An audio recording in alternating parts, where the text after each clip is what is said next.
함께 나눌 말씀 마가복음 14장 32절에서 42절까지의 말씀입니다.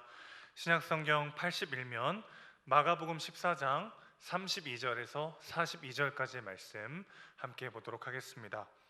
그들이 겟세마네라 하는 곳에 이름에 예수께서 제자들에게 이르시되 내가 기도할 동안에 너희는 여기 앉아 있으라 하시고 베드로와 야고보와 요한을 데리고 가실새 심히 놀라시며 슬퍼하사 말씀하시되 내 마음이 심히 고민하여 죽게 되었으니 너희는 여기 머물러 깨어 있으라 하시고 조금 나아가사 땅에 엎드려 될 수 있는 대로 이때가 자기에게서 지나가기를 구하여 이르시되 아빠 아버지여 아버지께서는 모든 것이 가능하오니 이 잔을 내게서 옮기시옵소서.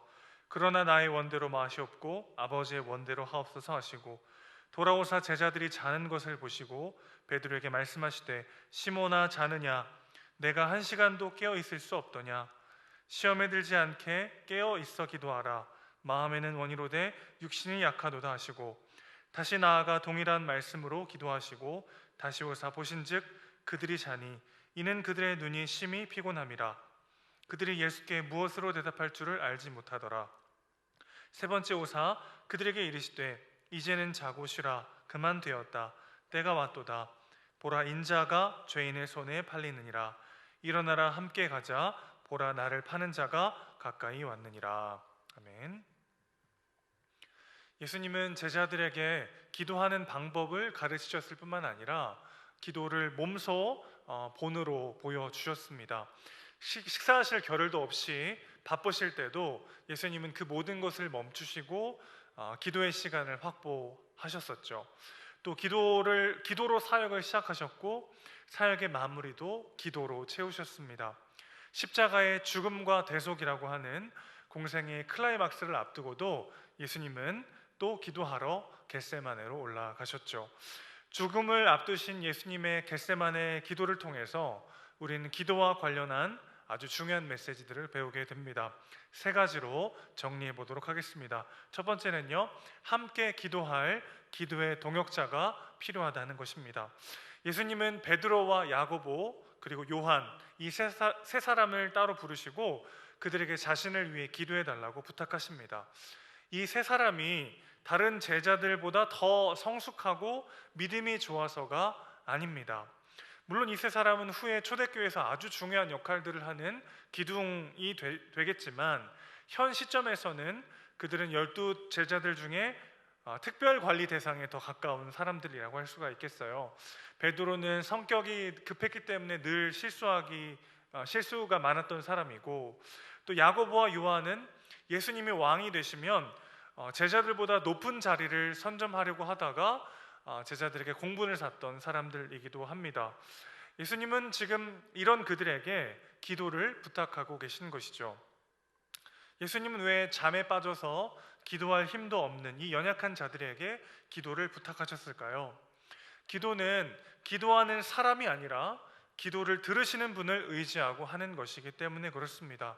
나를 위해 기도해 주는 사람이 얼마나 훌륭한 사람이냐보다 더 중요한 것은 그 사람의 기도를 누가 듣고 있느냐입니다. 힘들고 어려운 일이 닥칠 때마다 함께 기도해 줄 동역자들에게 여러분의 기도 제목을 나누시기를 바랍니다.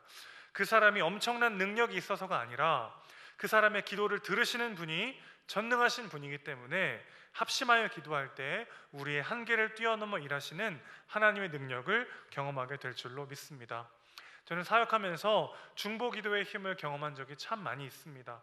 너무 힘들고 어려워서 지푸라기라도 잡는 심정으로 제가 처한 상황과 마음을 솔직하게 나누고 함께 기도해 주시기를 요청했을 때 정말 상상하지도 못했던 방법으로 인도하시는 하나님을 경험하곤 했습니다.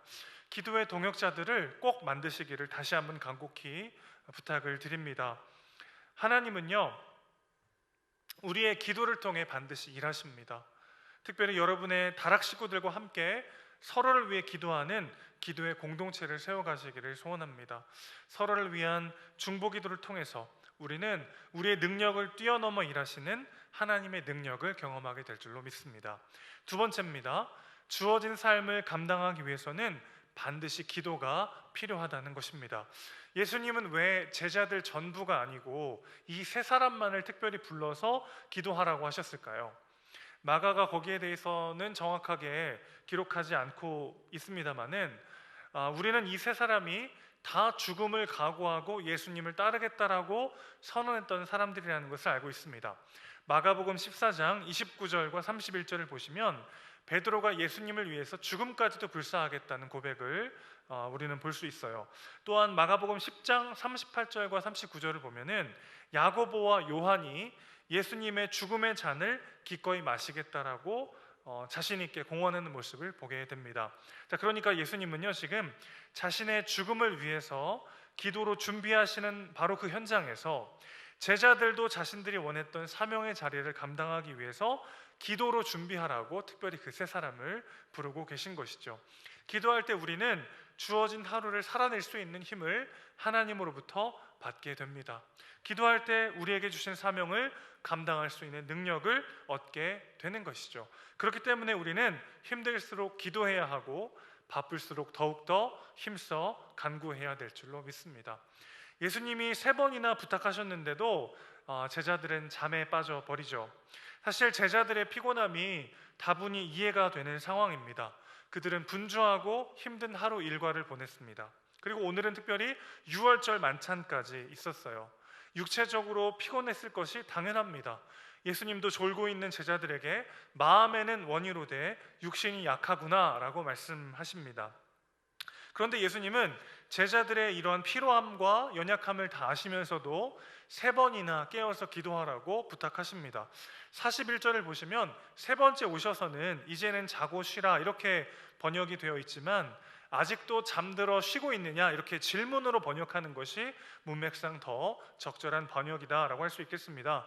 그러니까 예수님께서 3번이나 깨어 있을 것을 부탁하신 것이죠.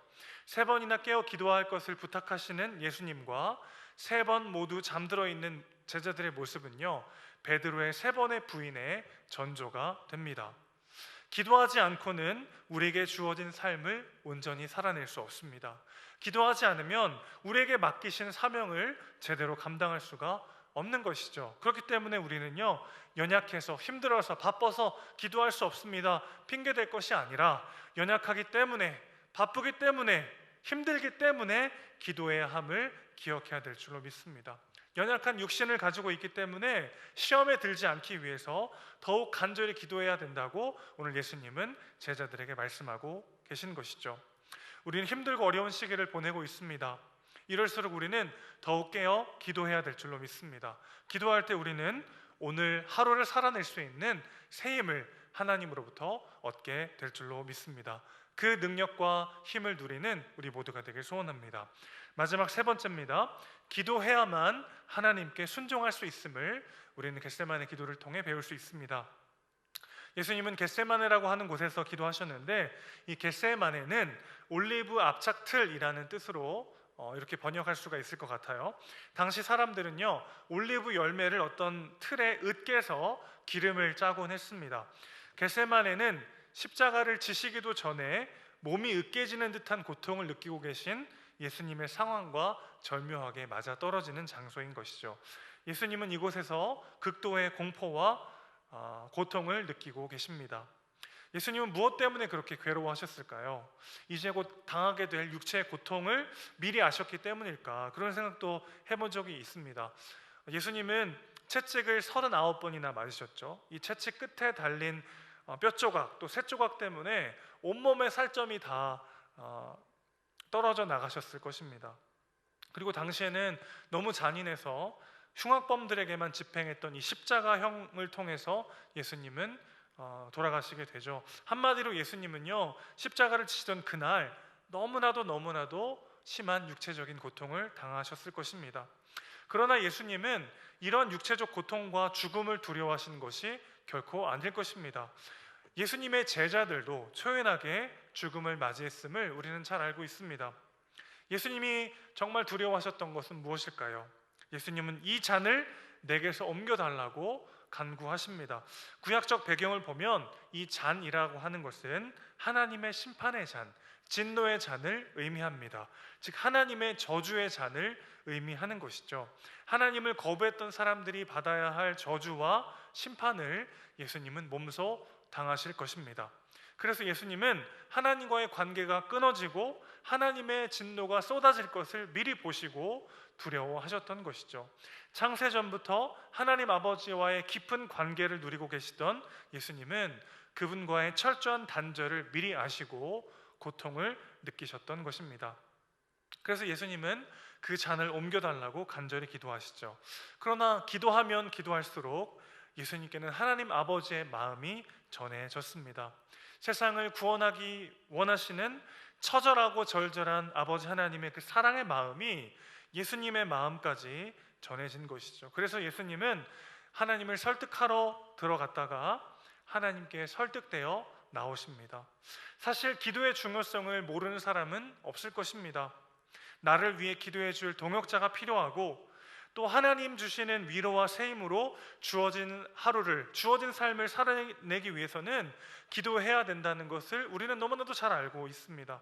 그러나 사실 언제 기도하기가 가장 주저되나요? 내 마음대로 하고 싶을 때, 그냥 이 상황을 내 판단, 내 경험, 내 가치대로 해석하고 싶을 때 기도하기가 가장 어렵지 않나 싶습니다. 그래서 어찌 보면 기도는 하나님께 순종하겠다는 신앙 고백이 될 수 있습니다. 기도는 말씀대로 살아내겠다는 일종의 몸부림인 것이죠. 다시 한번요. 기도는 하나님께 순종하겠다는 신앙 고백이고요. 기도는 말씀대로 살아내겠다는 몸부림입니다. 그래서 기도가 어려운 것 같습니다. 그러나 그렇기 때문에 우리는 오늘도 기도해야 되는 것이죠. 힘들고 어려운 현실의 문제가 우리의 어깨를 짓누를 때 우리는 가장 먼저 기도하기를 포기하고 있지는 않은지 돌아봤으면 좋겠습니다. 우리는 기도해야 살 수 있음을 기억해야 합니다. 죽음 앞에서도 기도하셨던 예수님처럼, 그래서 그 죽음의 십자가를 이겨내시고 견뎌내시고 감당하셨던 그 예수님의 삶의 모습처럼 더욱 한 마음으로 힘써 기도함으로 이 위기를 이겨내는 우리 모두가 되시기를 주님의 이름으로 축원합니다. 아멘. 기도하겠습니다. 하나님 아버지, 힘들고 어려운 상황을 보내면서 우리는 기도하기를 포기하고 더욱더 말씀 앞에 엎드리기를 포기하는 그런 삶을 살고 있지는 않습니까? 죽음의 공포 앞에서 하나님 아버지와의 관계가 끊어지고 버림당하는 그 엄청난 고통 앞에서도 예수님은 기도하셨습니다. 그 기도를 통해 예수님은 십자가의 그 힘들지만 위대한 사명을 감당해 내셨습니다. 주님, 언제 끝날지 모르는 이 위기와 아픔 속에서도 우리 힘써 기도하기를 원합니다. 그래서 기도할 때 주시는 하나님의 위로와 새 힘을 얻게 하시고 기도함으로 또 하루를 살아내는 우리 모두가 될 수 있도록 주여 인도하여 주시옵소서.